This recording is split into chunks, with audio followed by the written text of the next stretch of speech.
Ni mu masaha y'umugoroba Jivency arataha maze agasanga Angelique yiyicariye muri salo aba ari kwiyumvira imiziki, dore ko nyine uyu mukobwa aba ari umukobwa ufite imyitwarire ya gihungu n'imyambarire ye iba ari iya gihungu gusa nta kintu cy'abakobwa aba ajya yambara.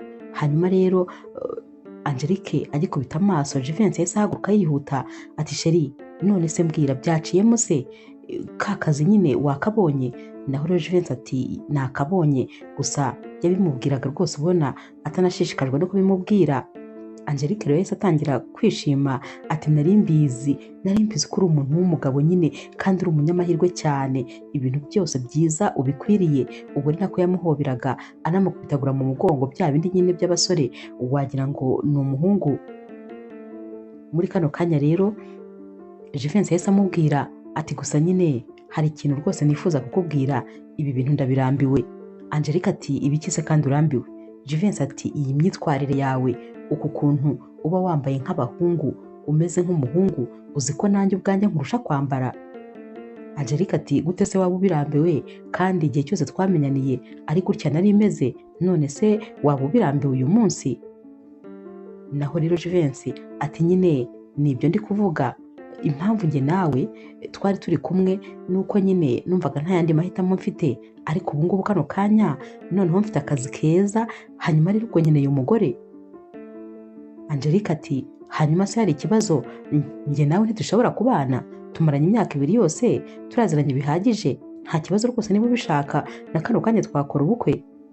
Jivency yahise aseka cyane ati hanyuma rero urumva nakugira umugore? Wowe se urireba ukabonera umugore kuri umugabo? Tekereza ko nanjye nkurusha kuba nambara neza nitwara neza? Rwose ntabwo byashoboka pe, ibyo byo ntabwo byashoboka, ntabwo uri mu bakobwa bashobora kunkurura, kubera ko iyo nkurebye mba mbona uri umugabo nyamugabo. Angelique turashaka kuvuga iki se? Imyaka yose 2 tumaranye uri kumbwira ngo ntabwo nagukurura, hanyuma se iyo myaka 2 twari tubimaze dukorana iki? Naho rero uyu musore ati nyine nabikubwiye nuko nta yandi mahitamo nari mfite, ariko rwose ntabwo nkwiyumvamo. Angelique rero we yari ari guseka kuko ntabwo yumvaga ko ibintu uyu musore ari kumubwira ari ibya nyabyo. Nyamara Jivency yahise amubwira ati hanyuma rero ngiye kwinjira mu cyumba maze mfate buri kimwe cyanjye cyose nigendere. Akimara kuvuga ibi ngibi Angelique yahise amufata mu mikandara maze atangira kumukurura ati uvuze ngo iki? Uravuze ngo nyuma y'ibintu byose nagukoreye, nyuma y'amafaranga yose nagutayeho, nyuma yo kuba kano kazi ari njye nakagushakiye n'imbaraga zose byantwaye kugira ngo nkabone, urarenze urambwira ngo ugiye kunta? Oya nizere ko rwose uri kwikinira. Yari ari kumukurubana ari nako amufata mu ijosi n'ubundi yongera amukurura. Jivency ati hanyuma se ibyo wakoze byose hari na kimwe nigeze ngusaba?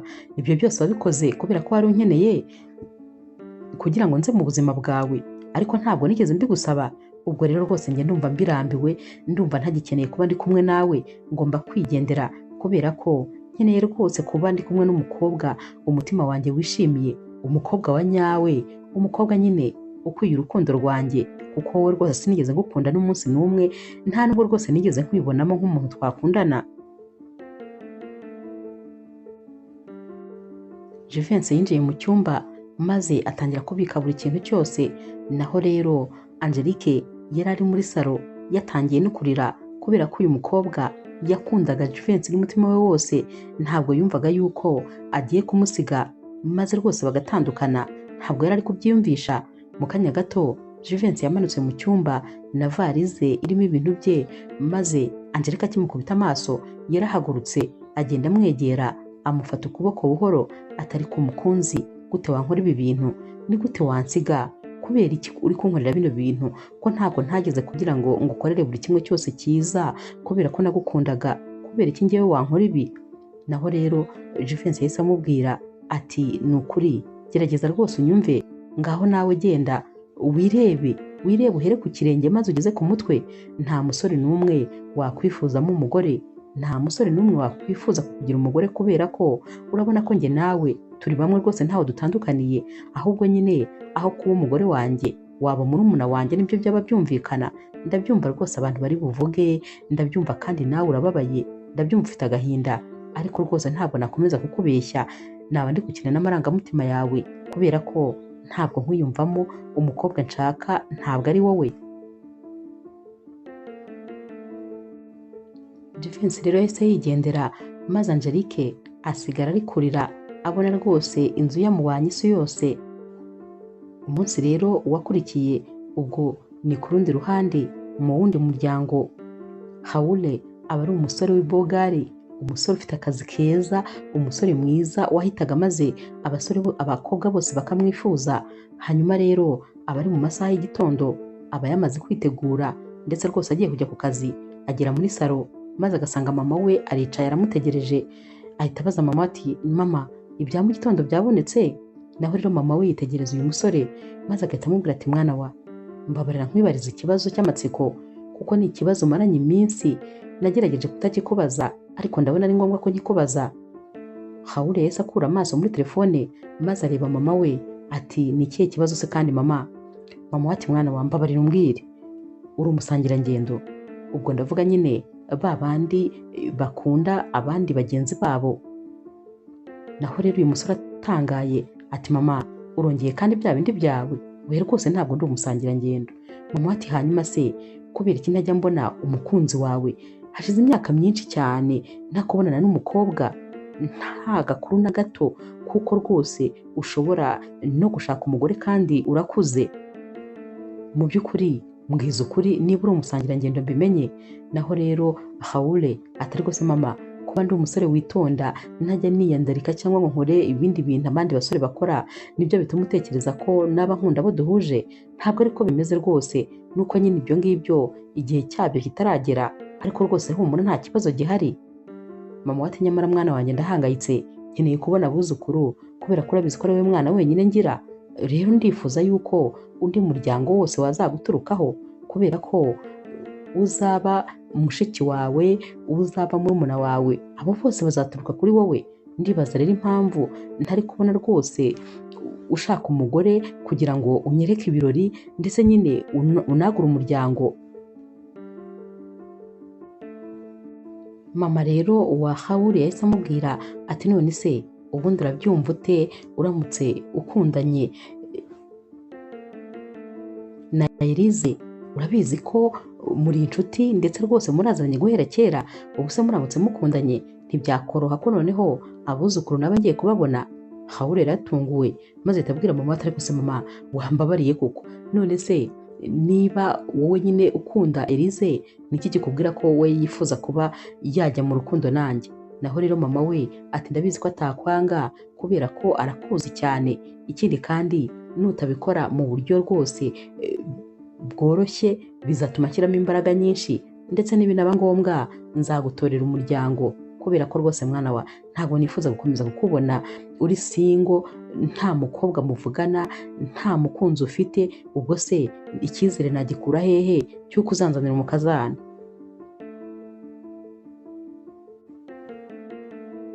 Uyu munsi rero Hawule yagiye ku kazi ubona rwose afite ubwoba.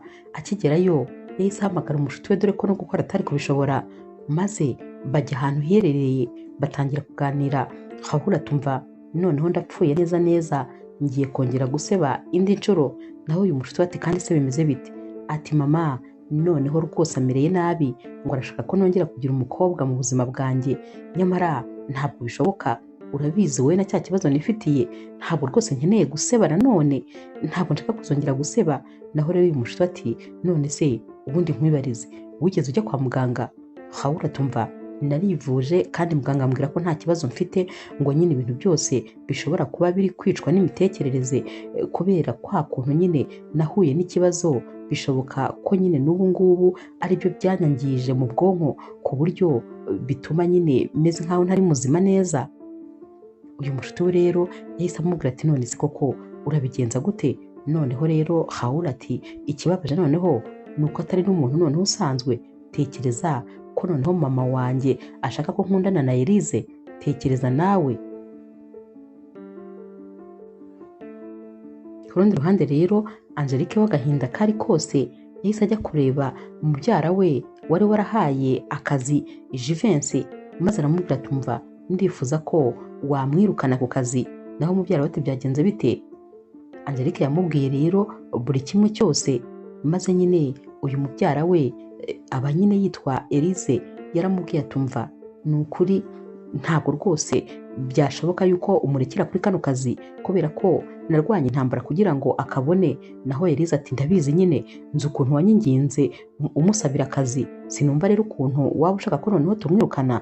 Naho rero Angelique atumva, tekereza ko yanyanze ngo kubera ko yabonye akazi keza, aka kazi kanguye kugira ngo nkamubonere, ni nako katumye mubura.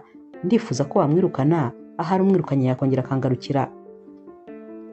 Elise rero yaramubwiye ati ntabwo bishoboka, kubera ko twebwe dukora kinyamwuga, uburyo twamuhayemo akazi ni uburyo rwose buciye mu nzira za nyazo, ubwo rero kumwirukana ntabwo bishoboka. Ikindi kandi ntaho nyine ibyerekeranye n'akazi kacu byahurira n'iby'amarangamutima ye, ibyo ni ubuzima bwite bwe, ntabwo dushobora kubwinjiramo ngo maze tumwirukane kandi atananiwe akazi kacu.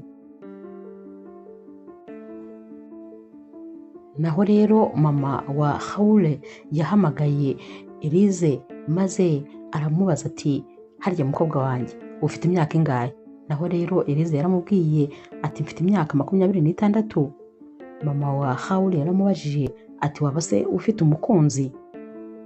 Naho rero Elise ati hoya, ntawe mfite, gusa nyine nta kibazo buriya nzamubona.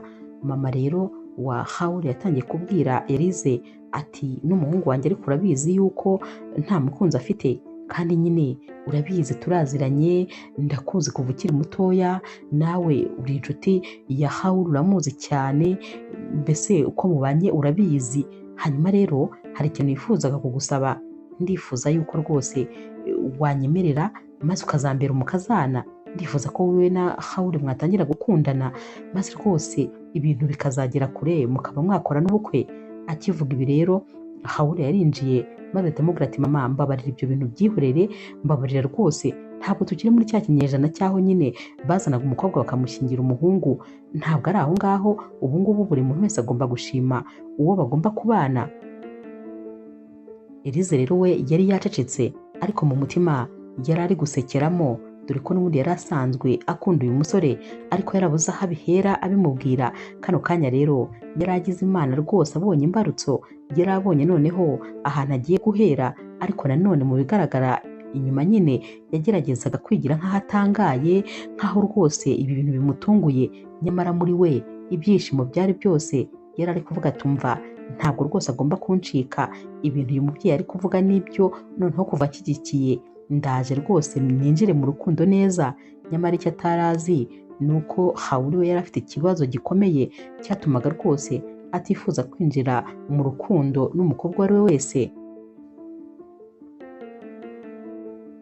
Uyu musore rero ngo ni Haule, kera agifite imyaka 20 yigeze gukundana n'umukobwa biganaga kuri kaminuza, maze uyu mukobwa barakundana bigera kure. Umunsi umwe rero barakubaganye, maze bamaze gukubagana uyu musore byamutwaye amasegonda 5 gusa kugira ngo igikorwa kibe kirangiye. Uyu mukobwa rero byaramurakaje, maze agenda amuvuga kuri kaminuza hose, amubwira buri umwe wese, akajya ababwira ati ntago mumureba ngo ni bogari, ntimurebe ukuntu nyine ari mwiza, ariko rwose nta mugabo murimo. Yaragiye aramusebya, maze uyu musore aragenda atinya no kuzajya asohoka, kubera ko umuntu wese bakubitanaga amaso yahitaga aseka, maze akamwereka akoresheje intoki, amwereka 5 nyine babaga bari kumuserereza ngo amasegonda 5. Uyu musore rero ibi bintu byaragiye nyine bimukoraho ku buryo yabaye nk'umuntu wagize trauma yabyo, maze amara igihe kinini cyane atongeye gutekereza umukobwa, ndetse rwose atifuza n'uwo bajya mu rukundo. Nyuma rero yaje kugerageza kongera gusubira mu rukundo, ariko noneho ntabwo nyine yari akimera neza nk'uko yari ameze mbere. Yari afite ikibazo gikomeye, kubera ko umubiri we rwose ntabwo nyine wari ukimeze nk'umubiri w'umuntu muzima. Birumvikana nyine ibintu nshaka kuvuga. Yakomeje kugerageza inshuro zitandukanye, ariko rwose asanga byararangiye, bisa nkaho noneho atakiri muzima. Yagiye kwa muganga ariko muganga we yamubwiye ko ari muzima, ahubwo ibi byose byapfiriye mu bwonko. Birumvikana nyine ko byishwe na cya kintu cy'ukuntu bamuserereje. Rero yahoraga afite ubwoba ko n'ubundi n'inshuro yakongera kubigerageza ashobora kongera n'ubundi bakongera bakamuseka. Nicyo cyatumye rero amara igihe kinini atabigerageje, nyamara n'igihe yabigeragereje asanga noneho ahubwo byahuriyemo neza burundu rwose, yabaye umurwayi ntabwo akiri muzima. Ibi rero nibyo noneho byari bisigaye bimutera ubwoba, aho mama we yamubwiraga ati ndashaka umwuzukuru, ndashaka yuko ukundana n'umukobwa. We yahitaga atekereza ko abizi neza ko igice cye cyo hepfo rwose kidakora habe na gatoya, maze ubwoba bukamwica. Kano kanya rero Elise yahise abwira mama wa Haule ati ariko twagerageza kubera ko turaziranye, njye numva twabigerageza, kereka ahubwo niba nyine Haule hari ikibazo abifiteho. Kubera ko rero Haule yari yakomeje kubwira mama we ko nyine Elise atabyemera, kano kanya nta kintu na kimwe yari afite cyo kwireguza. Nawe yahise avuga ati nta kibazo twagerageza, ariko nyine kondisiyo ni imwe, nuko nyine icyo gihe tuzagerageza buri wese azaba nyine ataha iwe, tutazaba tuba ahantu hamwe.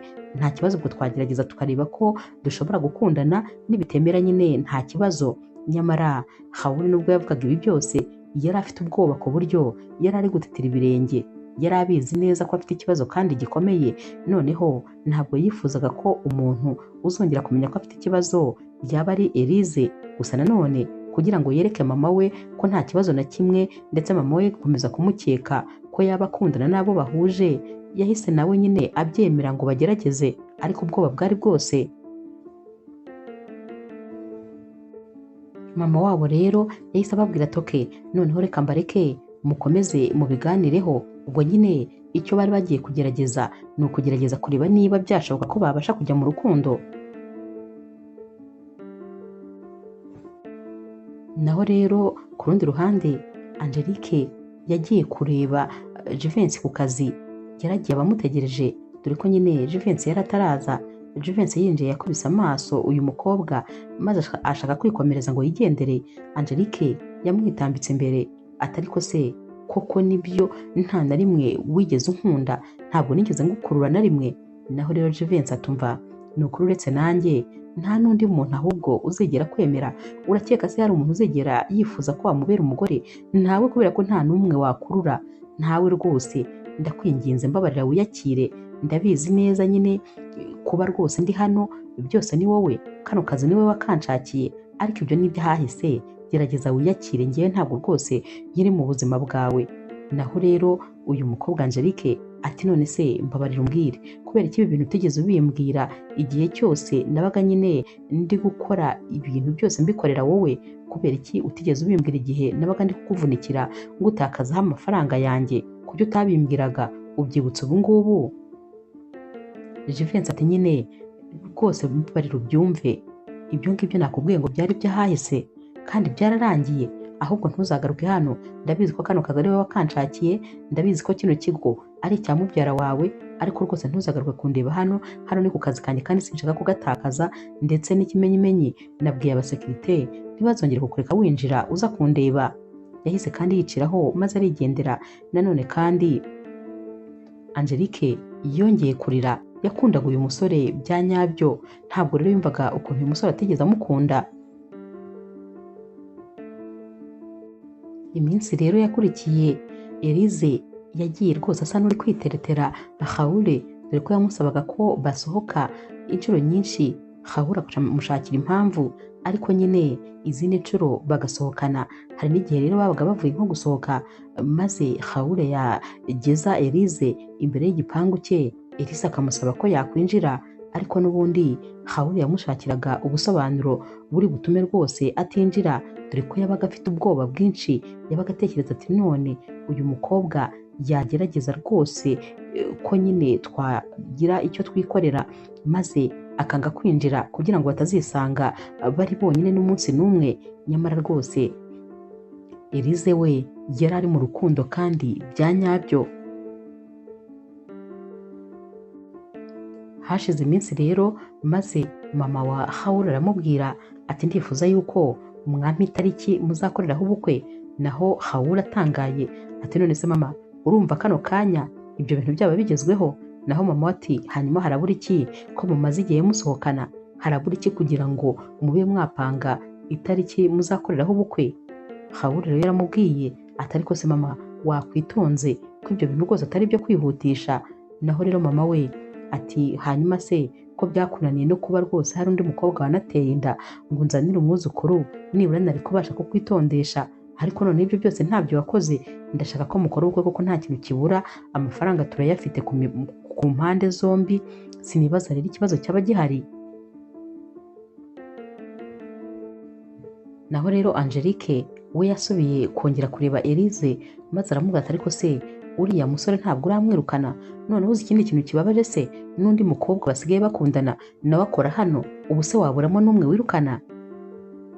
Elise rero yaramubwiye ati rwose mbabarira, ibyo bintu ntabyo nakora, ariko rero tutanarenganyije rwose abagabo, nawe uzajye wireba, nawe urakabije kuko udashobora guhindura imyambarire koko. Reba nawe ukuntu umeze, ubundi byo ni uwuhe mugabo wagukunda? Ko abasore bagowe, ukuntu umeze ntabwo ukunditse habe na gatoya. Ngaho nawe urugero rworoshye, ndeba uko nambaye nawe wirebe, noneho utekereze haramutse hari nk'umusore winjiye hano, mu by'ukuri yakureba koko, akakureba rimwe akakureba ubwa kabiri yamaze kumbona? Ntabwo bishoboka. Yahita ahindura gahunda ze rwose akinkubita amaso, kubera ko wowe nta muntu rwose wakurura. Ibintu yakubwiye ahubwo ni ibya nyabyo. Kano kanya rero Angelique byaramubabaje ati nakagombye kuba narabimenye yuko uzamufasha maze ukajya ku ruhande rwe. Elise yaramubwiye ati mbabarira usohoke muri kampani yanjye kuko mfite akazi kenshi, mfite ibintu byinshi byo gukora, kandi ntuzagaruke kunsaba ibyo bintu kubera ko ntabwo nabikora. Nawe rwose waba umurenganyije, ahubwo wowe genda uhinduke, uhindure imyitwarire yawe, maze urebe ko utazabona undi musore mukundana, umusore kandi w'inzozi zawe. Ariko nukomeza kwitwara gutyo ntawe uzagukunda rwose, ibyo mbikubwije ukuri. Nanjye ndi umusore ntabwo nakwemera. Inkuru rero yuko Jivency yanze Angelique yaragiye maze igera iwabo wa Angelique. Bari bazi amafaranga yose yamutakajeho, dore ko uyu mukobwa yagurishije n'imodoka papa we yari yaramuguriye kugira ngo nyine amafaranga ayahe uyu musore wari waramwanze. Hanyuma rero mama we yaje kumureba maze ahamagara nyine na Elise. Elise wari mubyara wa Angelique.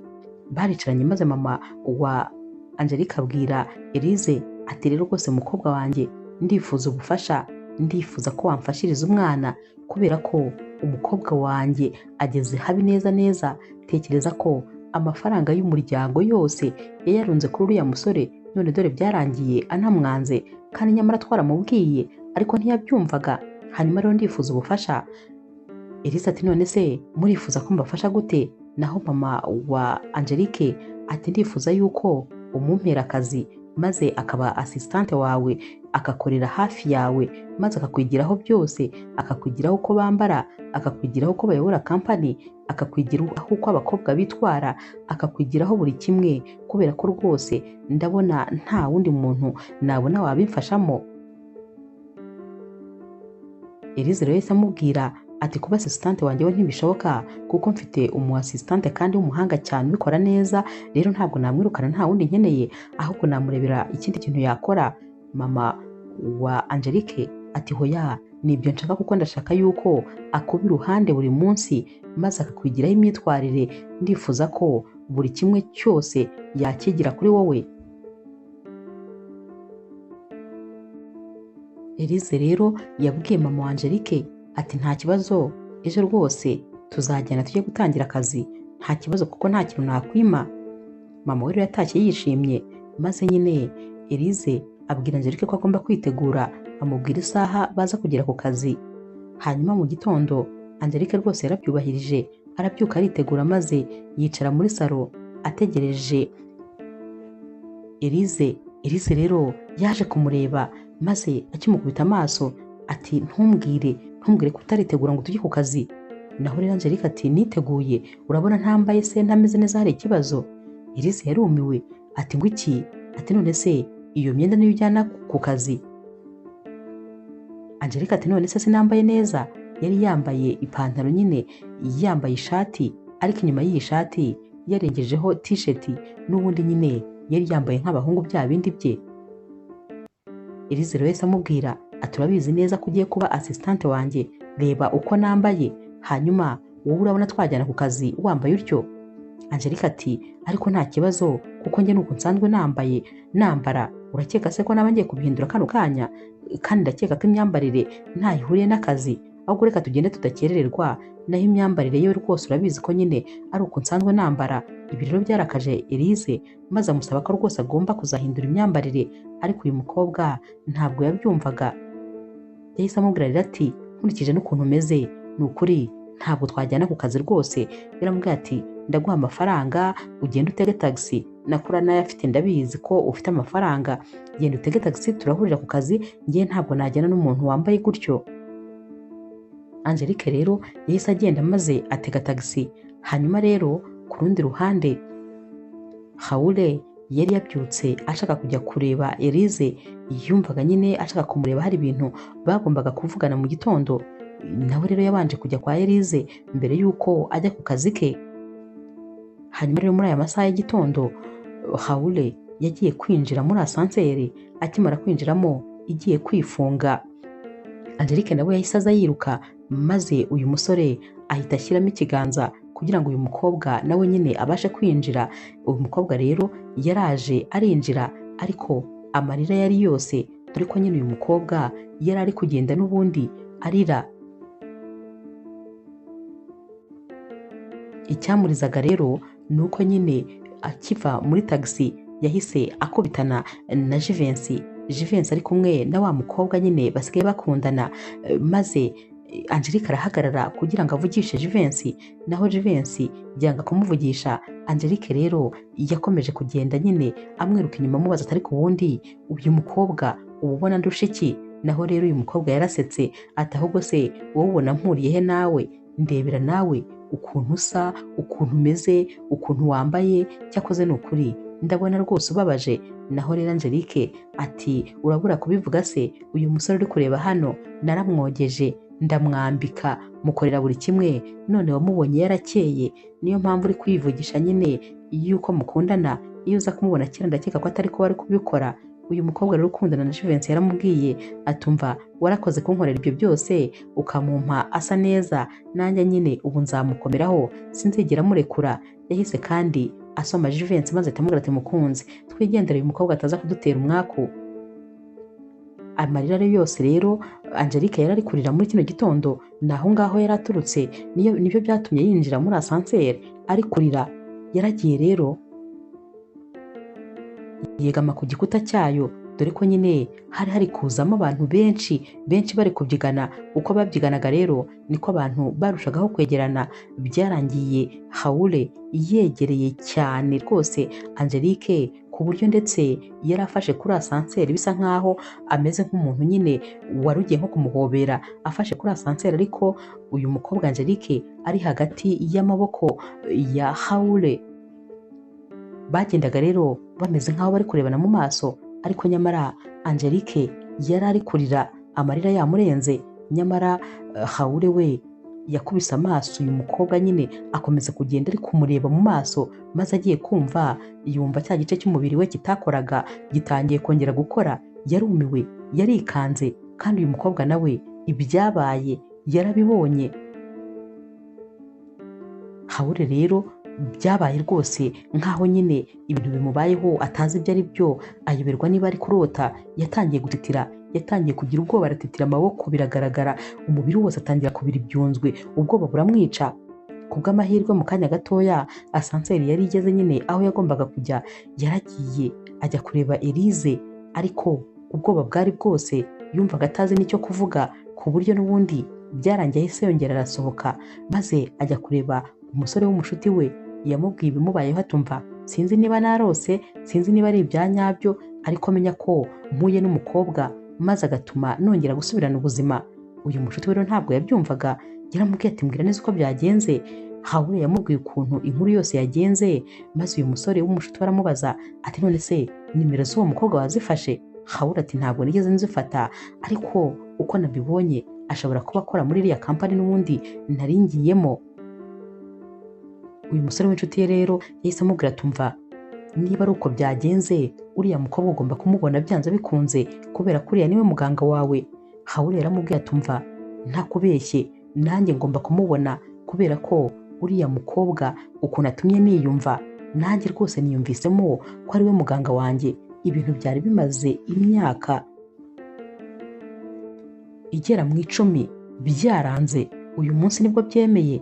Gusa nyine nagize isoni, amahirwe nagize nuko kubera kuntwara abantu benshi muri asanseri abandi batigeze bamenya ibyambayeho, ariko ntakubeshye ubwoba bwanyishe sinakubwira mbese ukuntu niyumvise ndi kurebana n'uwo mukobwa mu maso. Gusa yari afite agahinda kenshi, yari ari kurira, sinzi rwose icyo yari yabaye.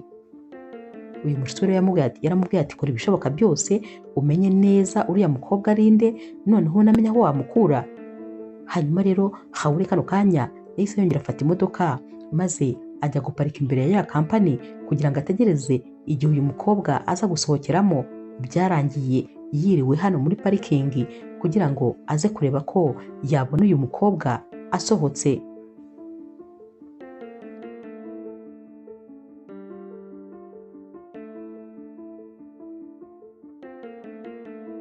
Byarangiye rero atamubonye kubera ko Angelique yasohotse yihuta maze ahita ajya mu modoka yari iri muri parikingi. Nyamara kano kanya Hawura yari ari muri telefone, ntabwo yari yigeze amubona. Yaratashye rero maze buke yagiye ku kazi, yabwiye wa mushuti atumva, uriya mukobwa namushatse ahantu hose ndamubura, tekereza ko nabajije n'umuzamu ariko nkumva rwose ntabwo amuzi, nahise mubura burundu. Naho rero uyu mushuti yahise amubwira ati ubundi se icyangombwa ko ari uko wakize? Ati ibyo aribyo byose nkurikije ukuntu wiyumvise warakize, ahubwo nyine ukwiriye noneho kubibyaza umusaruro. Niba warakize uzagende nyine ujye kureba Elise maze noneho ugerageze gahunda kugira ngo unamenye ko wakize neza, ariko ikigaragara cyo nuko wakize. Uyu musore rero Hawura yahise abwira uyu mushuti we atari kuzi ko ari byo, atutekereza vuba cyane. Ati nibyo rwose kubera ko birashoboka rwose 100% ko nshobora kuba narakize. Yahise rero afata telefone maze ahamagara Elise. Yaramubwiye ati urabyumva ute ku mugoroba turamutse dusangiriye iwawe? Elise rero we byasaga rwose no korosora uwabyukaga. Elise yahise amubwira ati cyane rwose nta kibazo, ndabwira umukozi maze aze kudutegurira amafunguro ukunda. Ku mugoroba rero yaba Hawura yavuye ku kazi yerekeza kwa Elise, yabaye akigerayo ahita ahurirana n'imodoka ya Elise nayo nyine iri kwinjira. Elise rero yarafunguye avamo maze agiye kumuhobera ahita abona na Angelique nawe avuye muri iyi modoka. Uyu musore yarebye uyu mukobwa amaso hafi kumuvamo ku buryo yarahoberanye na Elise, ariko amaso yibereye kuri Angelique. Na Angelique kandi yari ari kureba uyu musore kubera ko nyine urumva bose bari batunguwe no kubonana. Gusa nyine Angelique yari ari kumva yuko mubyara we ari kwita uyu musore ko ari umukunzi we, gusa yari ari kumwirebera ku buryo atumvaga n'ibintu Elise yari ari kumubwira.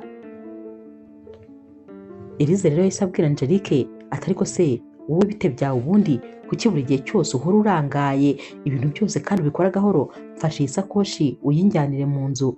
Yarayifashe rero ariko n'ubundi Hawura akomeza kumukurikiza amaso.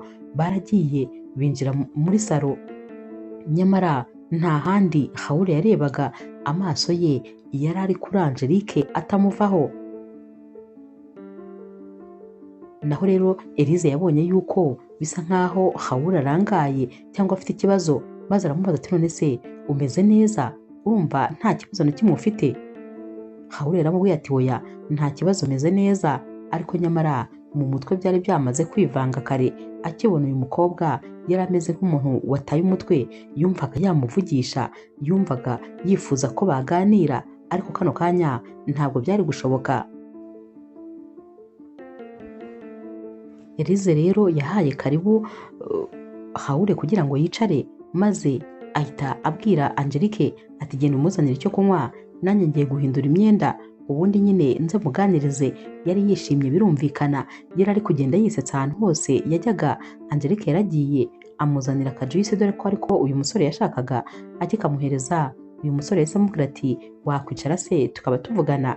Yaricaye rero maze uyu musore abaza nyine Angelique ati none se ni wowe assistante wa Elise? Naho rero Angelique ati yego ndi mubyara we nkaba ndi na assistante we, gusa ni akazi katoroshye, wowe se undebye urabona nkwiriye kuba nkora kariya kazi? Naho rero Haure ati nanjye ndi kubyibaza ariko nanone nta kintu bitwaye. None se niyo mpamvu wari uri kurira ejo agufata nabi cyangwa hari habaye ikindi kibazo? Naho rero uyu mukobwa ati oya, ibyari bikundiza byo rwose ni ibibazo byanjye bwite, ntaho bihuriye nyine n'ibyerekeranye n'akazi. Angelique yahise amubwira nanone ati gusa nyine warantunguye. Ati none se ubundi mikuri usanzwe umukobwa wese urebye bikugendekera kuriya? Uyu musore rero Haure yahise amubwira atumva biriya byo rwose ni inkuru ndende, ntakubwira kano kanya, gusa nyine umenye ko biriya nabyo bifite amateka, ariko ntabwo ari kuriya nsanzwe. Ndakubwiza ukuri rwose ko biriya byabaye ni nk'aho ari igitangaza. Uyu mukobwa rero we ntabwo yumvaga nyine ibyo ari byo, kuko bose bari kuganira bisa nk'aho bari kuganirira mu migani. Angelique yahise amubwira ati ndabona rero ngewe mubyara wanjye nta kintu afite, kubera yuko urasa nk'aho rwose utari umusore wo kwizerwa.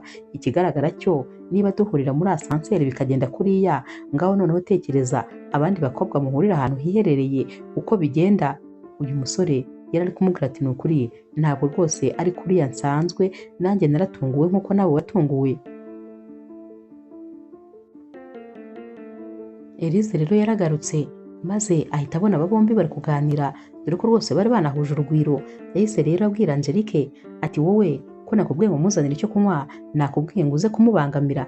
Ndakuzi ko nta gisa kiguturukaho, ubwo rwose waje kubangamira umushyitsi wanjye. Ninde wakubwiye ngo wicare aho ngaho? Angelique rero yahise ahaguruka ati mumbabarire.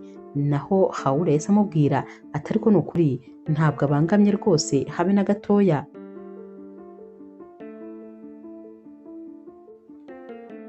Muri iyi minsi rero Angelique yari asigaye abana na Elise, kubera ko nyine bari basigaye banakorana. Elise rero yahise amubwira ati genda ujye mu gikoni ushake uzane ibyo kurya maze utegura ameza, kubera ko dukeneye gufata amafunguro. Naho Haure yasigaye abwira Elise ati none se kubera iki wari uri kumubwira nabi? Naho rero Elise ati uriya mukobwa se, ati nako sinzi icyo ari cyo, sinzi niba ari umukobwa niba ari umuhungu, ati ngiye warambangamira, ati nakubeshye rwose, hari igihe njya mureba nkumva ntayiseseme gusa. Kandi nyamara Angelique yari umukobwa mwiza cyane w'icyuki, uteye neza, ufite mu maso heza, yari umukobwa mwiza mu buryo bugaragarira amaso. Gusa nyine ikibazo cye ni uko yiyambariraga nk'abahungu, ariko ubundi yari umukobwa w'icyuki mu buryo bugaragara. Bagiye ku meza rero batangiye gufata amafunguro, maze Haure abajije Angelique ati none se umunsi wawe wagenze ute? Angelique rero yatangiye kumubwira ati umunsi wanjye se, ati bihora ari kimwe, ati mba nibaza ukuntu abantu bamara igihe kingana nk'icyo bamara bakora maze bakakimara bicaye. Ati simba mbyumva ngewe ukuntu nabyutse mu rugo maze nkagenda nkajya ahantu kwicara nkirirwa nicaye umunsi wose, ati biriya bintu rwose mba numva bimbangamiye. Naho rero Elise yahise amucecekesha atumva ceceka bakumvise, ntabwo ari wowe yabazaga ni ngewe yabazaga. Yahise atangira kumwibwishwa ati sheri urumva nyine meze neza nta kibazo, umunsi wanjye wagenze neza. Atangira nyine kumubwira amagambo menshi, nyamara kubera ko yabonaga uyu musore ari kujya anyuzamo maze akareba Angelique, yahise abwira Angelique ati ariko ubundi uri gukora iki kuri aya meza? Naho Angelique ati ndi gufata amafunguro. Gusa yahise abitekerezaho maze ahita amubwira ati nako numvise icyo ushatse kuvuga. Yahise ahaguruka afata amafunguro ye maze yigira mu gikoni kuba ariho yafatira. Akimara kugenda rero Elise yahise abwira Haure ati ntabwo wakumva ukuntu uyu mukobwa mbangamira, ntabwo wakumva ukuntu kugendana nawe yambaye biriya byenda mba numva ari igisebo. Naho rero Haure yahise amubwira ati ariko ntacyo bitwaye kubera ko buri wese agira uburyo bwe bwo kwambara, ikindi kandi biranamubereye. Naho rero Elise ati biramubereye, ati ni wowe muntu wa mbere numvise rwose umuvugira. Bamaze gufata amafunguro rero maze baguma muri salo bari kwiganirira, ariko nyine ubwo niko nyine Elise yakomezaga gukora kuri uyu musore kubera ko yifuzaga ko bashobora kugera ku ngingo uyu mugoroba. Nyamara uyu musore yumvaga bisa nkaho nta kintu cyahindutse, kuko rwose nta kintu yumvaga habe na mba. Mu mwanya muto rero sinzi ukuntu Elise yongeye kujya mu cyumba, maze uyu musore ahita ahaguruka, yahise agenda n'ubundi arongera yicara iruhande rwa Angelique wari waje kwirebera filime yiyicariye mu yindi ntebe rwose yari iri kure. Yatangiye kumubaza ati ariko se mbabarira umbwire, ubundi mbere y'uko uba assistante wakoraga iki? Ubwo yanabivugaga nyine abiseka kubera ukuntu Angelique atari abikunze rwose kuba assistante. Naho rero Angelique atumva nakoraga ibintu nakundaga cyane, tekereza ko nari umutrena, najyaga nyine mfasha abantu muri siporo, kari akazi nakundaga cyane, ariko ababyeyi banjye ntibagakundaga, bavugaga ko atari akazi k'umukobwa. Niyo mpamvu rero basabye nyine uyu mubyara wanjye kugira ngo amfashe, ngo kugira ngo barebe ko nagira imyitwarire y'abakobwa. Naho rero Habure yahise amubaza ati none se noneho nibyo byakurizaga wa munsi ko wari ugiye ku kazi udashaka? Angelique rero yaramubwiye ati oya, ntabwo rwose aribyo byandizaga.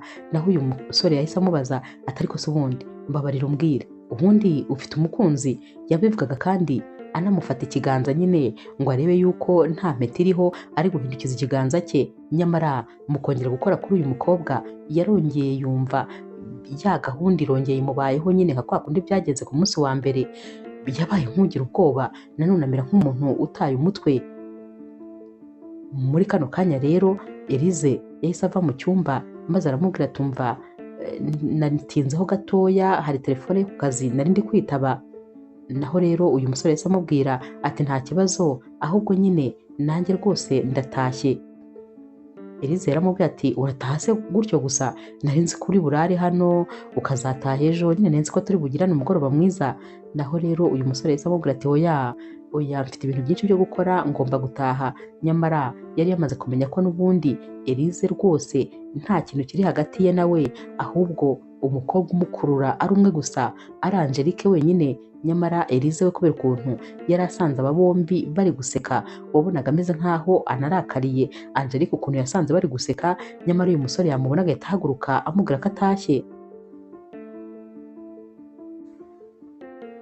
Habure rero yagiye kugenda, yabwiye Angelique ati none se ya gahunda tuzayikore? Ubwo rero iyo gahunda yavugaga yari yamusabye ko yazamubera umukoci, maze nyine akajya amutoza muri siporo, gusa byari blague. Naho rero Angelique yahise amubwira ati nta kibazo tuzabyigaho. Yamaze kugenda maze uyu mukobwa ngo ni Elise n'ubundi umushe wari wose yahise abaza Angelique ati harya wogeje ibyombo? Angelique ati nabishoje, nubwo ngewe ntari umukozi wawe, kubera ko ndi assistante wawe, ariko ntabwo ndi umukozi wawe wo mu rugo. Angelique rero yarihagurukiye agiye kugenda, maze Elise ahita amubwira ati gusa hari ikindi kintu nshaka kukubwira, kuba nyine tugendana ahantu hose, ati kuba tugendana ahantu hose tuba turi kumwe, ntabwo bisobanuye ko ugomba kwisanzura imbere y'ibintu byanjye. Sinzongera kukubona na rimwe wisanzuye imbere y'umugabo wanjye. Ibintu byanjye bwite ni ibyanjye bwite, ntabwo rwose ubyemerewe. Utazajya ukora ku bitakureba, kubera yuko nta burenganzira ufite ku kintu icyo ari cyo cyose cyitwa icyanjye. Ntazongera kukubona rero uri kwisetsa imbere y'umugabo wanjye, kuko uriya ni uwanjye njyenyine, nta wundi muntu dukwiriye kumusangira. Elise rero yongera aramubwira ati ujye wibuka ko ngewe ndi umukoresha wawe, ngaho gira vuba sukura hano, ubwo tuzahura ejo mu gitondo tugiye ku kazi. Ikindi kandi ugira ijoro ryiza cyangwa ijoro ribi, ngewe ntacyo bimbwiye. Angelique wari uri kwisekera ati nta kibazo rwose boss, ubwo nyine iryo ndi bugire ryose ndakira iryo. Habure rero yatashye ibyishimo ari byose, dore ko yageze mu rugo ari kugenda aririmba, agenda nyine anaseka ari wenyine. Yinjiye muri salo, mama wari uri kumwitegereza abona ko rwose ibintu byahindutse. yahise rero amubaza ati mbwira, kubera ko Elize yari yambwiye ko muri busangire byagenze neza. Naho rero Hawule yarabanje atekereza kuri Angelique, dore ko ariwe wari waratumye umugoroba uba mwiza kurushaho, maze atekereza nyine ibintu byose baganiriye. Yahise abwira mama ati ntabwo byabaye byiza gusa, ahubwo byabaye byiza cyane. Mama we rero yarishimye kubera ko yatekerezaga ko umuhungu we ashobora kuba atangiye gukunda Elize noneho bya nyabyo. Bwarakeye rero Hawule agiye ku kazi, izi nkuru zose yagombaga kuzibwira mushuti we, ibyaraye bibaye byose. Yabwiye rero uyu mushuti we atumva ku bw'amahirwe byarangiye nongeye kubona wa mukobwa. Ikindi kandi namenye ko uriya mukobwa ari we wenyine utuma niyumva uko niyumva. Yamuteye sitori zose rero ukuntu zagenze, maze aramubwira atumva ubu ngubu rero uriya mukobwa niwe ngomba kuzagira umugore, nta wundi, ahubwo atangire yitoze ko ku mazina ye hagiye kwiyongeraho n'izina ryanjye ry'umuryango. Uriya ngomba kumugira umugore kandi bidatinze. Uyu mushuti rero ari kumubaza ati hanyuma se Elize uzamushyira he? Naho Hawule ati urabizi neza ko ibya Elize rwose nta kintu n'ubundi kiri hagati yanjye nawe, ari uko nyine ari mama wabiduhatirije. Ndakeka ko rero no ku ruhande rwe ariko bimeze, azaba agize amahirwe ahubwo mvuye mu buzima bwe. Icyo atarazi ni uko Elize we yamukundaga bya nyabyo. Gusa nyine ibyishimo byari byose n'uyu munsi yiriwe aseka umunsi wose, dore ko uyu mushuti we yari ari kumubwira ati nyuma y'imyaka myinshi nongeye kukubona wishimye, nongeye kukubona useka. Ku rundi ruhande ariko Angelique we yabonye ko rwose bitashoboka gukomeza kubana n'uyu mukobwa Elize, maze amubwira ko agomba gusubira kuba mu nzu ye kubera ko rwose bitavamo. Uyu mukobwa yari asigaye ashaka kumukoresha akazi kose, kaba akazi nyine ko ku kazi n'akazi ko mu rugo byose. Angelique yongeye gusubira rero aho yabaga. Umunsi umwe ari mu masaha y'igitondo yigiriye ku kazi, yagiye kubona abona imodoka iparitse imbere y'igipangu cye. Yahise abona rero hasohotsemo Hawule wambaye neza cyane, kositime uberewe rwose. Yahise amubaza ati hanyuma wowe ko uparitse hano bimeze bite? Hawule ati nari nje kugutwara ku kazi. Uyu mukobwa ati kuva ryari se untwara ku kazi? Naho rero Hawule ati kuva namenya yuko utagitahana na Elize, ndifuza nyine kugutwara kubera ko mu gitondo ambuteyage iba ari nyinshi. Angelique rero yahise yinjira mu modoka, maze nyine batangira kugenda baganira buhoro buhoro. Yamugejeje ku kazi rero, maze ahita amusaba ko no ku mugoroba yaza kuza kumutwara. Guhera rero uyu munsi buri gitondo yamujyanaga ku kazi, ndetse ku mugoroba akaza kumutahana. Uyu musore rero yaragiye yinjira mu rukundo, yiyumvamo uyu mukobwa mu buryo butangaje, ku buryo yari asigaye aba ari no mu rugo nta kindi ari gutekereza.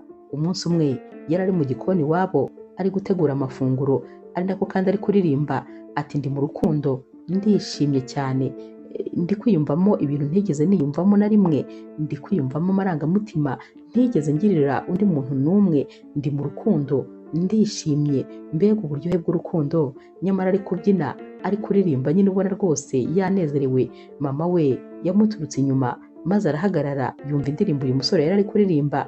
Mama we rero yatekereje neza yuko rwose noneho nta kabuza Hawule ndetse na Elize bari mu rukundo, kandi urukundo nyine ruremereye, urukundo rufite imbaraga.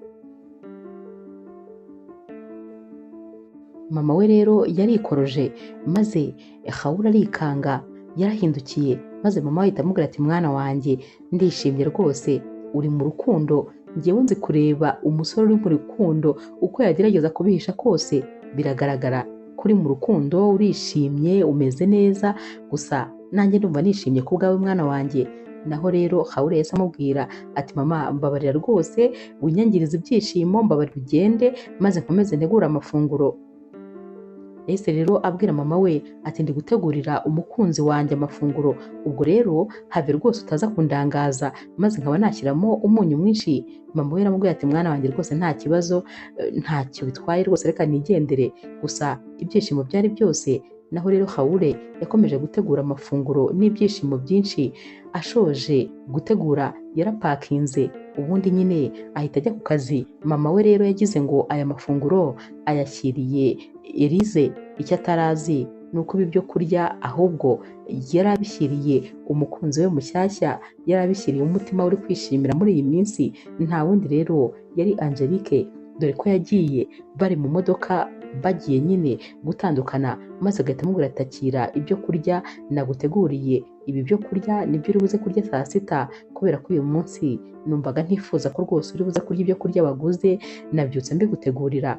Ibi bintu rero byanejeje cyane Angelique, ndetse atangira kubona ko uyu musore amwitaho by'umwihariko. Yaramubwiye ati none mubyara wanjye aramutse amenye yuko unyitaho gutya ntibyaba ikibazo. Uyu musore rero yaramubwiye atumva ubanza ahari ari ngombwa ko ngomba kuzamwicaza maze nkamubwira nyine icyo ndi gutekereza. Byabaye ngombwa rero ko uyu munsi uyu mukobwa nyine Angelique abaza ibintu byinshi uyu musore byerekeranye n'urukundo rwe na mubyara we, ati none ko mukundana kandi nkaba mbona rwose nanjye umeze nk'umuntu uri kuntereta unkorera ibintu nk'ibyo umuntu yakorera umukunzi we, ubundi bimeze bite? Uyu munsi Hawule yaramubwiye ati rero buriya ubundi njyewe na mubyara wawe ntabwo dukundana, biriya byose ni ukubera mama wanjye yamubwiye inkuru yose uko yagenze, ariko ahita amubwira ati wowe naragukunze n'umutima wanjye wose kuva umunsi wa mbere nkubona, burya bya bintu wahoraga umbwira ngo rwose nta kintu mubyara wawe afite ngo kubera ibintu byambayeho muri ascenseur, biriya bintu byambayeho buriya rwose umenye ko uriya munsi wabaye umuganga wanjye, biriya ni ibintu byari bimaze imyaka 10 bitakimbaho mu buzima, ariko uriya munsi byongeye kumbaho. Yamubwiye inkuru yose rero uko yagenze, ndetse anamubwira ko ari we wongeye gutuma yiyumva nk'umugabo uriya munsi. Yaramubwiye ati rero uwo mukobwa niwe nari ntegereje mu buzima bwanjye, ndagukunda ndetse rwose ndumva nifuza kuzakugira umugore. Uyu mukobwa rero yarasetse ati mbabarira wikwiruka, mbabarira wikwiruka, kuko rwose yumvaga ari gusimbuka etape nyinshi. Byabaye ngombwa rero ko bahana gahunda kugira ngo uyu munsi ku mugoroba baze guhura maze baganire noneho batuje, babwirane byose, dore ko hari inkuru nyinshi zo kubanza kuganiraho. Nyamara rero ku rundi ruhande mama wa Hawule wari washyushye yasanze Elise ku kazi, maze aramubwira ati mwana wanjye narinje kugushimira, numvaga ntabikubwira kuri telefone, numvaga nifuza kugushimira imbone nkubone. Atumva ndagushimiye kubera ko rwose wahaye umuhungu wanjye umunezero udasanzwe. Elise ati none se mama byagenze bite? Naho rero mama watumva umuhungu wanjye ari mu rukundo, kandi byose ni ukubera wowe. Uzi ko mbere yuko mutangira gukundana nari nsigaye ntekereza ko ashobora kuba akundana n'abo bahuje, ariko kuva waza mu buzima bwe ibintu byose byarahindutse. Hari naho yabyutse mu gitondo akabyuka ategura amafunguro ngo arashaka amafunguro ari bukuzanire. Uzi ko nanjye atajya ntekera. Numiwe, ari mu rukundo umuhungu wanjye, arishimye, ibyishimo ni byose. Elise rero yaramwenyuraga nyine, ariko we mu mutima yari afite ibindi bintu ari kwitekerereza. Hanyuma mama rero wa Hawule yaratashye, ariko aramubwira ati warakoze cyane, sinzi rwose ikintu nzaguha ngushimira ko watumye umwana wanjye ajya mu rukundo. Elise rero wari gutaha yari ari kwibaza ati ariko ubundi ibi bintu bimeze bite? Gute mama wa Hawule yamubwira ko yari ari kuntegurira amafunguro kandi atigeze yanzanira? Ikindi kandi amaze iminsi atanampamagara, atananyitaba. None mama we ari kuvuga ko ari mu rukundo, cyangwa se wasanga Hawule afite undi muntu bari gukundana muri iyi minsi? Ariko se nanone Hawule ko atari uko ameze, imyaka yose twamaranye ntaramubonana n'umukobwa, ni gute yaba byiza turi kumwe? Ibitekerezo byatangiye kumubana ibitekerezo, atangira kwibaza ibiri kujya mbere, ariko nanone ntabwo rwose yari ari kubasha kubisobanukirwa. Uyu munsi rero ku mugoroba Angelique yagombaga guhura na Hawule, kandi bagombaga guhurira nyine kwa Angelique. Barahuye rero maze noneho babona umwanya uhagije wo kugira ngo baganire, kubera ko kare bari baganiriye bameze nkaho rwose bihuta. Byabaye ngombwa rero ko Hawule yongera kubwira Angelique ko amukunda, ndetse akamubwira ibintu byinshi cyane byerekeranye n'amateka ye yamuranze. Angelique rero nawe yamubwiye ko rwose nta kibazo, ariko nanone ko agifite umutima uhagaze. Yatangiye kumubwira ko ko wa munsi bahuye ari kurira ko nyine burya yari ari kurizwa nuko yari amaze guhura n'umukunzi we bakundanaga.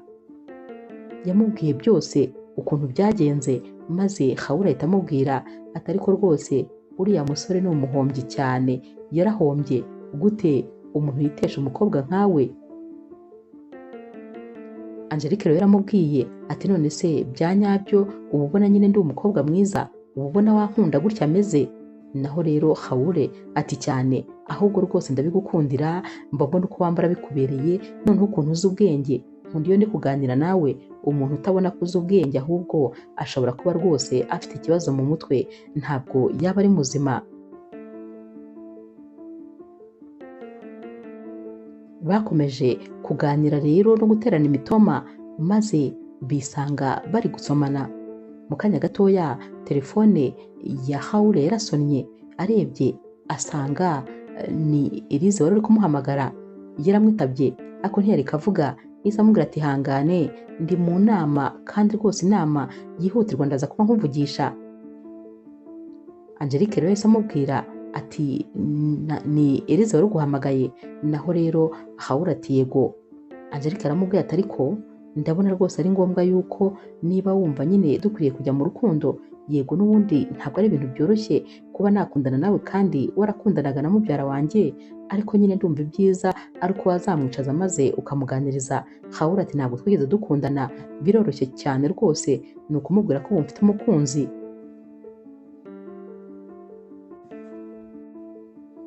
Elise rero we nta mutekano rwose yari afite habe na gatoya, yari ahangayitse, yari ari kwibaza ati ndashaka kumenya niba mu by'ukuri Hawula nkunda cyangwa afite undi muntu akunda. Byari byamucanze rero, nyamara uko yahamagaraga uyu musore ntabwo yashakaga kumwitaba. Uyu munsi rero bisa nkaho rwose yaryamye ataryamye, nyamara ku rundi ruhande Hawula ndetse na Angelique ubu ibyishimo byari byose, bari bibereye mu rukundo. Angelique yari yongeye kumva ibyishimo byo kuba ari mu rukundo. Uyu munsi noneho yari afitiye n'icyizere uwo bari bari gukundana, kuko rwose byo yarabibonaga ko amukunda bya nyabyo.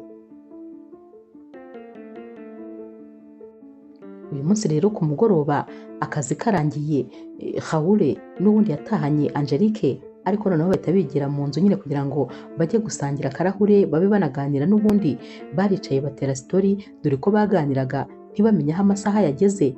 Hanyuma rero Elise wari uri guhamagara Hawule maze akumva ntabwo ari kumwitaba, yafashe umwanzuro wo kujya kureba mubyara we kugira ngo amubaze niba hari amakuru yaba afite ya Hawule.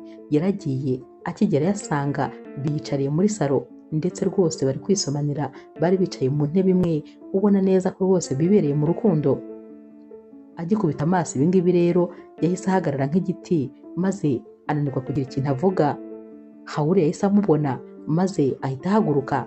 Uyu mukobwa yahise amubaza ati ibintu ndi kureba ni ibiki? Naho rero Angelique nawe yarahagurutse ariko araceceka.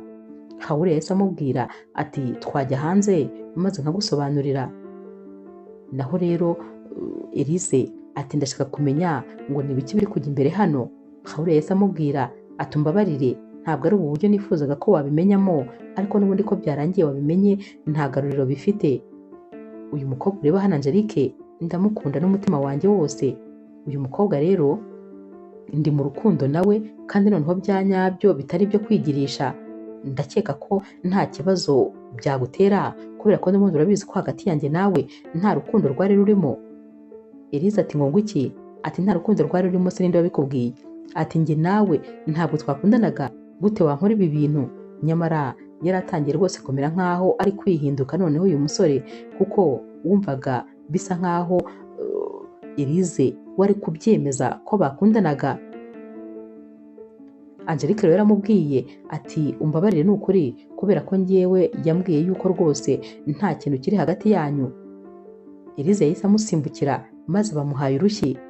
Hawule yaramubwiye ati n'ikindi gihe utazongera kumukoraho, kubera ko kumukubita ni nko kunkubita, ntuzongere na rimwe. Njye nawe ntitwigeze dukundana. Uyu mukobwa rero ndamukunda kandi rwose nditegura no kumugira umugore wanjye. Uyu niwe tuzashakana, ni nawe tuzabana akaramata. Sinzi impamvu ahubwo biri kukugora kubyumva, kandi njye nawe tutarigeze dukundana. yahise asohoka yiruka rero n'umujinya mwinshi, maze ahita ajya iwabo wa Hawule. Yaragiye abwira mama we ati ntabwo wakumva ibimbayeho, Hawule burya afite undi mukobwa akunda, none ikintu gitangaje akunda mubyara wanjye. Umukobwa w'uhese ni umukobwa w'umuhungu, ni umukobwa wambaye ibintu nk'iby'abahungu. Yaramusebeje nyine birumvikana, avuga ibintu bibi byose kuri uyu mukobwa. Mama rero wa Hawule yabwiye Elize ati humura, urabizi ko ari we mukazana nahisemo, ni wowe nkunda kandi ntawe uzigera gusimbura. Humura rwose, nta mukobwa n'umwe nzigera nemera ko yinjira muri uru rugo, nta wundi mukazana nzigera nemera atari wowe. Genda utuze kandi utekane rwose, ntugire ikibazo habe na kimwe. Elize yaratashye, ariko nyine agahinda kari kose. Naho rero Hawule yaratashye. Akigera mu rugo maze mama ahita amubwira tumva ibyabaye nabimenye, ariko uwo mukobwa sinifuza kuzigera muci ryera. Ntawe nshaka, umukazana nshaka ni umwe gusa, ni Elize. Uwo mukobwa ntuzire kumunzanira, nizere ko kandi nawe nyine ibyo ngibyo uri kwikinira. Hawule yaramubwiye ati ndabyumva neza ko babimenye, kandi nanjye nari niri mu nzira zo kubikubwira. Uwo mukobwa rero bakubwiye ni wo nkunda n'umutima wanjye wose, ndetse niwe nifuza kuzagira umugore. Nintanamugira umugore, nta wundi nzigera ngira umugore. Mama watumva ubwo nyine uzarengwa ku murambo wanjye ujya gukora ubukwe n'uwo mukobwa. Hawule yaramwihoreye maze yigira mu cyumba. Yahise afata telefone ahamagara Angelique kuko yagombaga nyine kumuturisha. Urumva ko nyine umugoroba utari wabaye mwiza cyane.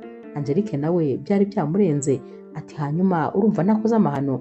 Niba agukunda urumva nyine atazabwira ababyeyi ko namutwariye umugabo maze bikaba bibi kandi yaramfashije?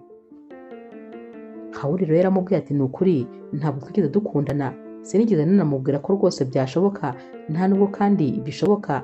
Ni wowe nkunda, nawe arabizi ko nyine ibyanjye nawe ari ukubera mama wanjye gusa.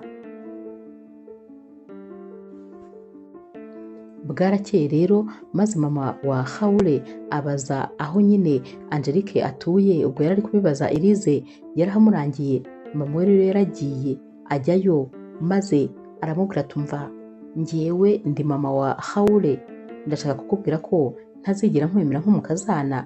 Ntabwo nakwemera umukobwa usa nawe. Uzabanze wirebe neza, urareba ukabona ukwiranye n'umuhungu wanjye. Va mu buzima bw'umuhungu wanjye, kuko umuhungu wanjye afite umukobwa akunda ari we Elize. Uriya niwe mukazana namuhitiyemo, niwe nifuza. Wowe singushaka, sinifuza no kuzongera kukubona ukundi. Va mu buzima bw'umuhungu wanjye, kubera ko rwose sinzigera nkwemera. Ari kuvuga ibi rero Angelique yari ari kurira, agahinda kari kose.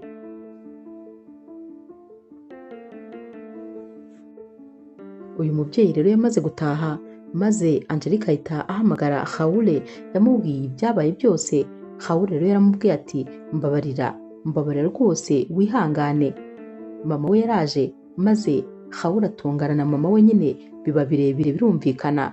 Ariko mama we yaramubwiye atumva niba uzi ko nakubyaye ntuzagire undi mukobwa ushaka atari Elize. Naho rero Hawule ati nanjye nta wundi nzigera nshaka atari Angelique, kandi uramenye ntuzongere rwose kujya kunshwanira n'umukunzi.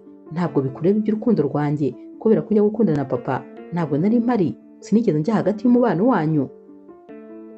Ibintu rero byatangiye kuba bibi, maze Angelique wabonaga ko rwose ntawe afite wo guhungira, kubera ko yaba Elize yari asigaye amureba y'ingwe, dore ko yanamwirukanye ku kazi akamubwira ko rwose adakeneye kuzongera kumubona ukundi.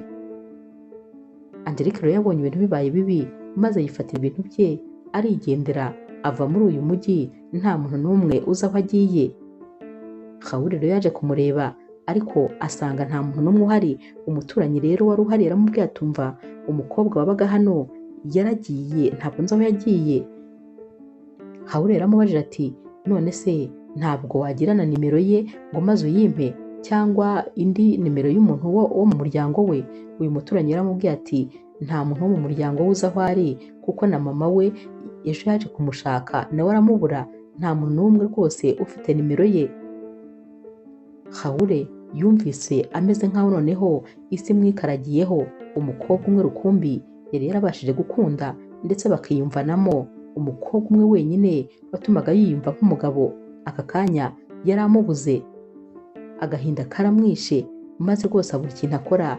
Yicaye hasi maze yikorera amaboko, ariko nanone nta gisubizo yagombaga gukura aha ngaha. Yaratashye rero n'umujinya mwinshi maze abwira mama we ati, mama, ndakubwiza ukuri, umukunzi wanjye nintamubona umenye ko utazongera kwitwa mama wanjye ukundi. Hashize iminsi rero, nyamara Hawula adaseka, atavugana na mama we, adashaka kurya nta kintu na kimwe, no ku kazi adashaka kujyayo. Byari umubabaro gusa. Rero mama we yamusanze mu cyumba atari ku mwana wanjye, kubera iki bikugora kumva ibintu bigufitiye umumaro? Ntabwo ubona yuko Elise ari we mugore ugukwiye?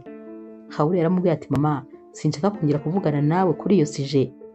Wambwiye yuko kugira ngo nshakane n'undi mukobwa bisaba ko rwose nzaba maze kurenga ku murambo wawe, ariko ndakubwiza ukuri, kuri kano kanya nanawurengaho, kubera ko nanjye ubu sinkigufata nk'umubyeyi wanjye. Ntabwo uri mama wanjye. Iyo uza kuba uri mama wanjye nkaba ndi umuhungu wawe umwe gusa, uba waramenye ibintu byose nanyuzemo, uba waramenye ibyambayeho, uba waramenye ko kandi uriya mukobwa wirukanye mu buzima bwanjye ari we wabaye umuganga w'umuhungu wawe. Urabizi ukuntu namaze imyaka myinshi nta mukobwa n'umwe dukundana, ariko ntiwigeze umenya ngo umuhungu wawe afite ikihe kibazo. Muri icyo gihe cyose burya ntabwo nari umugabo, byasaga nkaho rwose hari igice cy'umubiri wanjye kidakora, ariko ibyo byose ntiwigeze ubimenya, kubera ko wowe nyine wirebagaho gusa, uba ureba ibigufitiye umumaro. Nta nubwo wigeze ubona yuko ntigeze nkunda na rimwe Elise, ko byose kwari ukumpatiriza. Nyamara umunezero wambonye mu maso rimwe gusa mu buzima ntabwo wigeze uwuha agaciro ngo umenye ko umuntu wanzaniye uwo munezero ari nawe kandi dukwiye kugumana kugira ngo uwo munezero ngugumane. Ibyo byose ntabyo wigeze umenya. Ntabwo wamenye ibintu nanyuzemo, ntabwo wigeze wowe useba, ntabwo uzi ukuntu nasebye kubera ikibazo nari mfite. Ibyo byose ntabyo uzi, nta n'ibyo kandi wifuje kumenya. Uyu munsi reka nkubwire byose nanyuzemo. Yamubwiye rero buri kimwe cyose, maze amubwira ko nyuma y'imyaka 10 uyu mukobwa Angelique ari wowe wongeye gutuma yongera kugarura ubuzima. Mama we agahinda karamwishe maze ararira, kubera ko yatekereje ibintu umuhungu we yaciyemo, icyo kimwaro cy'ukuntu kuri kaminuza bose bahoraga bamumwaza bamusebya. Atekereza ibintu byose byamubayeho maze yumva agahinda karamwishe. Nawe yatekereje ko koko atabaye umubyeyi mwiza kuba atarigeze anabona yuko umuntu umwe rukumbi ari we wabashije guha umwana we umunezero. Mama rero wa Hawula yamaze kumva ibi byose maze ahobera umuhungu we. Yararize amusaba imbabazi kuko yumvise ko rwose yabashije kubangamira umwana we, atigeze abasha kumenya ibibazo byose yanyuzemo. Yaramubwiye ati, mbabarira mwana wanjye. Naho rero Hawula ati, kukubabarira ntabwo byazana ibyo natakaje, kubera ko tuvugana namaze gutakaza umukunzi wanjye, kandi ndahamya ko ntazongera no kumubona kuko ubu ntabwo nzi aho ari. Mama we rero yamubajije uko bimeze, maze Hawula bimubwira byose. Mama we yaramubwiye ati, ni ukuri rwose ntabwo nzongera kuguhatiriza Elise, niba utamukunda mureke. Ndabizi neza yego ntabwo byoroshye, imiryango yacu ni inshuti cyane, ndetse na Elise nawe rwose ameze nk'aho ari umukobwa wanjye, ariko mureke, ntabwo nshobora kongera kumuguhatiriza. Hawula ati, nyine icyo utari kumva ni kimwe, ni uko amahirwe nari mfite yonyine wayantesheje, nkaba ntazi yuko nzongera no kuyabona mu buzima. Mama rero wa Hawula iri joro ntabwo yigeze asinzira. Yarayatekereza ku bintu umuhungu we yamubwiye, atekereza ku gahinda afite. Yarabyutse mu gitondo maze ajya gushaka abantu yajyaga yizera mu kuba rwose bari abantu bazi gushaka amakuru. Yatangiye gushaka rero Angelique, yaramushatse ahantu hose hashoboka. Nyamara nyuma y'icyumweru kimwe gusa yaje kumenya ahantu uyu mukobwa ari. Akihamenya rero yahise ajyayo nta no gutinda. Yaragiye asanga Angelique yicaye muri salo, dore ko nyine Angelique nawe yari asigaye afite ubwigunge, nta kintu n'iki na kimwe yari agikora.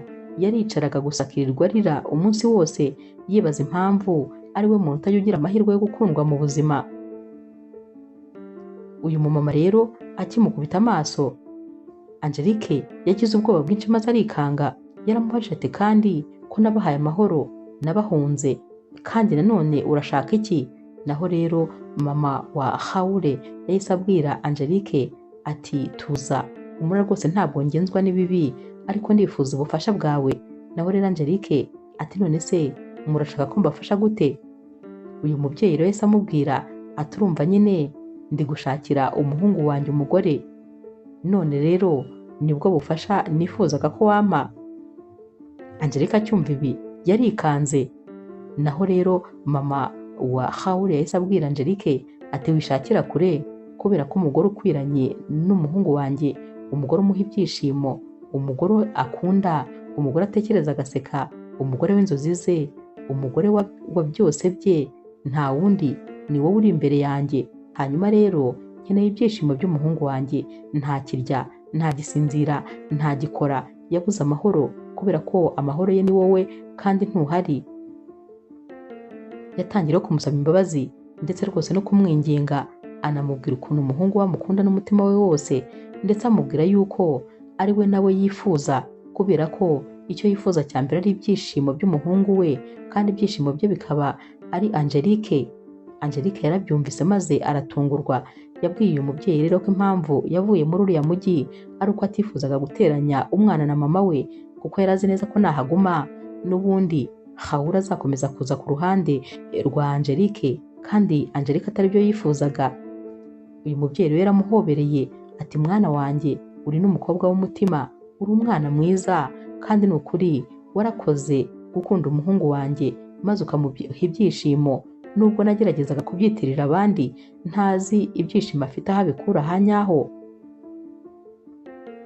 Yaramubwiye ati rero mbabarira, niba koko mbabariye nk'umubyeyi, ndakwinginze bimfashemo maze tujye gutungura Haule, kuko rwose nta kindi kintu akeneye mu buzima uretse wowe. Angelique rero yarabimwemereye, maze uyu mubyeyi yabwiye nyine Angelique atumva mbabarira maze tunyure ahantu njye kukugurira imyenda uri buze kuba wambaye. Angelique yahise amubwira ati noneho ndumva nifuza kuza kuba nambaye ikanzu nziza cyane, kubera ko ndashaka kumutungura mu buryo bwose. Yaramenyereye ku myenda ya gihungu, uyu munsi ndifuza ko rwose yaza kumbona nambaye ikanzu. Baragiye rero bajya muri shopu bagura ikanzu nziza n'inkweto zo hejuru, ndetse rwose bagura n'isakoshi. Uyu mukobwa yaragiye ajya muri salo yambara ikanzu nziza, maze yambara na za nkweto ndende. Yari umukobwa mwiza uteye neza cyane. Baraje rero bageze mu rugo nyine iwabo Haule, mama we yarabanje arinjira maze asiga uyu mukobwa inyuma y'umuryango. Haule rero n'ubundi yari yicaye mu ntebe, ariko n'ubundi agahinda ari kose, nta byishimo namba yari afite. Mama we rero yahise amubwira atumva hari umuntu nari nkuzaniye. Akivuga atya Angelique yahise afungura umuryango. Haule akimubona yahise ahaguruka yiruka, maze ahita agenda aramuhobera. Yaramuteruye ataranumva n'ikimugenza. Yarongeye amutereka hasi maze atangira kumufata akaboko aramuzengurutsa. Yaramurebye inyuma n'imbere, aramubaza ati mbwiza ukuri, ni wowe cyangwa ndi kurota? Aturi mwiza ntabwo ushobora kubyumva. Yarongeraga akamuhobera maze bagasomana, amarira yari yose, bose bari bari kurira. Mama we rero yaramubwiye ati mwana wanjye umunezero wawe ngo ndawukuzaniye, kandi ntuzongere kugucika ukundi, kubera ko njyewe rwose nta kibazo, uyu ndamwemeye nk'umukazana wanjye. Haule yahise yongera aramusimbukira maze aramuhobera. Nyine ubwo yahoberaga mama we ati urakoze mama. Arongera kandi ahobera umukunzi we, byari byaramurenze. Baricaye, mama wabo ababwira yuko yifuza kubaha umwanya maze bakaganira. Barongeye rero bibutsanya ukuntu bakundana. Byari ibintu rwose biryoshye, ndetse byari ibintu bishimishije. Ibyishimo rero byari byose hagati y'aba bombi, dore ko kurekurana byari byagoranye. Ndetse kano kanya Haule yari ari kubwira Angelique ati ntabwo nifuza kuza kukurekura, ndifuza ko uri burare hano, urare mu cyumba cy'abashyitsi, ariko ni ukuri ndifuza kurara numva impumeko yawe, ndifuza kurara ntekereza ko turi mu nzu imwe, kuko sinifuza kuzongera kunjya ku rukundi.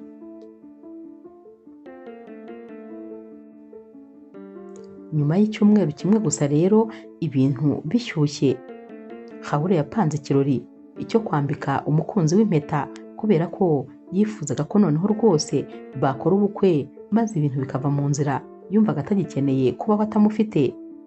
Ikirori rero cyarabaye maze batumiramo n'ababyeyi bo ku mpande zombi. Uyu mukobwa bamwambitse impeta, byari ibyishimo gusa. Mama wa Hawule yari anezerewe ndetse yari abashyigikiye. Hanyuma rero nyuma y'iminsi mike gusa, mama wa Hawule yatumyeho Elise maze amusaba imbabazi kuba atarabashije kubana n'umuhungu we. Yaramubwiye ati sinzi uko nabikubwira, ariko ni ukuri kano kanya ndabizi ko rwose ushobora kuba ubabaye, kandi nyamara ibi bintu ni njyewe nabibinjijemo. Elise rero yaramubwiye ati hoya nta kibazo, ahubwo ni njyewe nakoze amakosa, kuko ibyo twumvikanye na Hawule ntabwo ari byo nakoze. Njyewe nari nsanzwe mukunda, maze mpita nshaka nyine kubyuririraho nkajya mu rukundo nawe, kandi nyamara we nyine yari yarambwiye ko rwose nta kintu kiri hagati yacu. Ubwo rero nta kibazo, kubera ko icyo nashakaga ni umunezero wa Hawule, ubwo ufite nta kibazo. Mama we rero yaramubwiye ati umva, ndakwinginze uzababarire mubyara wawe, kubera ko umuhungu wanjye niwe yahisemo. Byarangiye rero Elise amwemereye ko nta kibazo azamubabarira rwose, kandi ko nyine bazakomeza bakabana nk'uko bari babanye. Nyamara ku rundi ruhande Angelique we ntabwo yongeye kwambara ya myenda y'abahungu, kuko yari asigaye yambara imyenda y'abakobwa gusa. Yari asigaye aberwa ku buryo ahantu hose yanyuraga abantu bose baramurangariraga.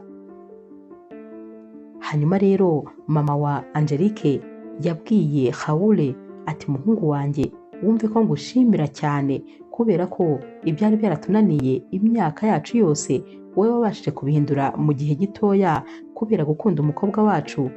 Warakoze gutuma aba umukobwa nk'uko nabyifuzaga. Nyamara kino gihe noneho Angelique yari yarakoze sale ya gym yatorezagamo abantu, dore ko n'ababyeyi be noneho bari barabimwemereye, baramuhaye uburenganzira bwo gukora icyo ashaka. Iyi sale kandi ni Hawule wari warayimushingiye. Aka rero kari akazi uyu mukobwa yishimiraga, kari akazi yakundaga, kari akazi yakoraga anezerewe. Yakundaga rero kubwira Hawule ati mu buzima ni wowe muntu wanshyigikiye, ni wowe muntu wanyumvise, wampaye urukundo, umpa umunezero, ariko nanone ushyigikira buri kintu cyose nakundaga. Wambaye inyuma muri byose, wumve ko nzagukunda ubuzima bwose. Aba bombi barakundanaga mu buryo rwose bugaragara. Nyuma y'igihe gito rero baje gukora ubukwe. Bwari ubukwe bari batumiyemo inshuti zabo za hafi ndetse n'imiryango yabo ya hafi. Gusa muri buno bukwe Elise nawe yari yabutashye. Bwari ubukwe rwose buryoheye ijisho, bwari ubukwe kandi burimo umunezero mwinshi.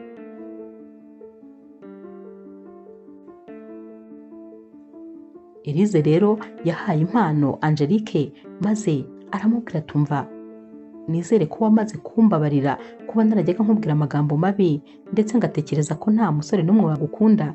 Nyamara byarangiye ahubwo njyewe uwo nakunze ari we ukwikundiye. Bishatse kuvuga yuko urukundo ntawe umenya inzira zarwo. Angelique rero yaramubwiye ati nta kibazo, narakubabariye rwose, ariko nawe nizere ko wambabariye kandi burundu. Naho rero Elise ati narakubabariye kubera ko urukundo rujyaho rushaka, kandi urukundo ntirwingingwa. Ubwo rero rwahisemo wowe, nanjye nizere ko nyine nzabona umusore w'inzozi zanjye. Ku rundi ruhande rero nyuma y'ukwezi rero bavuye nyine mu kwezi kwa buki, nibwo Angelique yamenye ko yasamye. Iyi rero yari inkuru nziza cyane mu muryango w'umugabo we, dore ko nyine akibibwira umugabo we yaramuteruye maze yanga kumushyira hasi. Yari ari kumubwira ati umva, ntabwo ushobora kumva ukuntu numva mbyishimiye, gusa mama wanjye we nabimenya ntabwo tuzamukira ubanza uzajya ahora aguhetse, kubera ko byari ibyifuzo bye kuva na kera. Bavuganye rero yuko bagomba gutungura mama wa Haule maze bakamubwira iyi nkuru nziza. Bagiye kumureba maze bakibimubwira yarishimye biramurenga, ibyishimo byaramurenze, maze abwira Angelique ati izina ni ryo muntu koko mwana wanjye, ndakwishimiye, gusa wumve ko rwose nkunezerewe kuba ugiye kumpa umwuzukuru. Yamubwiye ko rero yumva hari byiza ari uko yaza kuba mu rugo rwe maze akazajya amukorera buri kimwe cyose kugira ngo atazagira ikintu na kimwe akora maze akavunisha umwana. Angelique aseka yaramubwiye ati hoya mama, erega gutwita ntabwo ari ukurwara, nzakomeza nkora ibyo nakoraga kandi rwose ntuhangayike, humura nanjye nzajya niyitaho. Gusa nyine uyu munsi wari umunsi udasanzwe kubera ko mama wabo yari ari kubabwira ko iyi nkuru bamubwiye ariyo nkuru ya mbere ishimishije yumvise mu buzima.